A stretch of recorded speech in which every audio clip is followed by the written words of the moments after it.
Umukinnyi w'ikipe ya Arsenal Aubameyang yise umwana w'ingagi igitego. Urutonde rw'amazina yose yahawe abana 24 b'ingagi ndetse n'ibindi byose byaranze iki gikorwa ujye kubyumva kuri IGITEGO YouTube channel.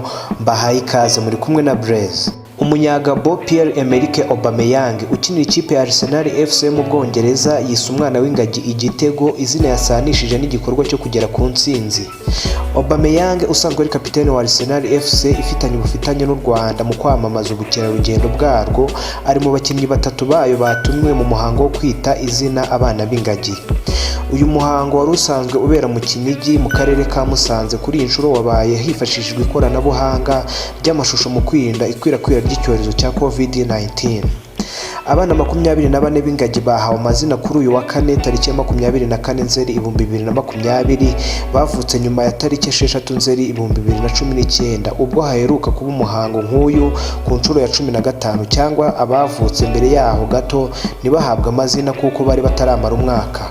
Uyu munsi wahuriranye n'uw'isi yizihizaho umunsi mpuzamahanga wahariwe ingagi, wagiyeho bigendeye ku bikorwa bya Diane Fossey, umunyamerikakazi wari wariyeguriye kwita ku buzima bw'inyamaswa by'umwihariko ingagi zo mu misozi.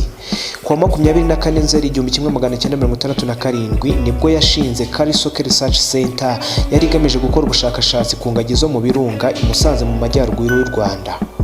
Mu gihe amazina yatangwaga n'ibyamamare n'abandi bakoze ibikorwa by'indashyikirwa ku isi, kuri iyi nshuro umwihariko wahawe abantu bazikurikirana umunsi ku wundi. Aba barimo abarinzi ba pariki, abashinzwe kumenya aho ingagi ziri, abazivura, abayobora baje kuzisura ndetse n'abakira baje muri pariki n'abarinda ingagi zo mu birunga, bose hamwe 21.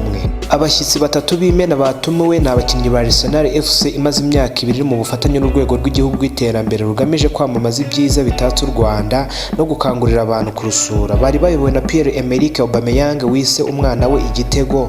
Umunyezamu Bernard Reno we yatanze izina rya myugariro, mu gihe Hector Bellerin we yamwise Iriza.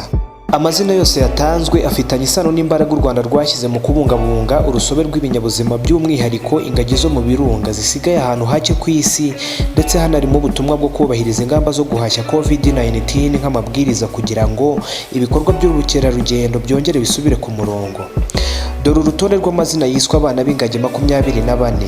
Uwa mbere bamwise Kaze Neza, uwa kabiri bamwita Nkomeza Mihigo, uwa gatatu bamwita Uwacu, uwa kane bamwita Murengezi, uwa gatanu bamwita Duhuze, uwa gatandatu bamwita Cyororoka, uwa karindwi bamwita Igitego, uwa munani bamwita Indiri, uwa 9 ni Ubushobozi, uwa 10 ni Amarembo, 11 ni Ihogoza, 12 Umusanzu, 13 Nkerabigwi, 14 Impinduka, 15 Myugariro, 16 Isezerano, 17 Iriza, 18 Nyiramajyambere, 19 Ikamba, 20 Amabwiriza, 21 Izabukuru, 22 Ishya, 23 Umuyobozi, ndetse no ku mwanya wa 24 bamwita Umuganga.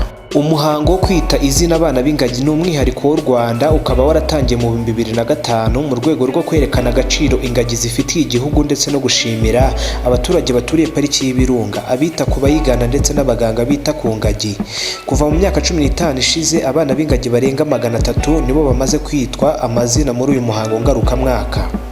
Ubukerarugendo bwo gusura ingagi bwatanze umusanzu ukomeye mu bukungu bw'u Rwanda, kuko mu mwaka ushize bwazamutseho 17%. Umusaruro u Rwanda rubukuramo wageze kuri miliyoni 498 z'amadolari y'Amerika mu 2019, mu gihe intego ari ukwinjiza miliyoni 800 mu 2024. Kurikira IGITEGO YouTube channel ubashe kubona amakuru y'ibyamamare byo mu Rwanda no hanze yarwo, yaba muri muzika, muri fashion, documentaire zikoze neza ndetse n'andi makuru yose agezweho.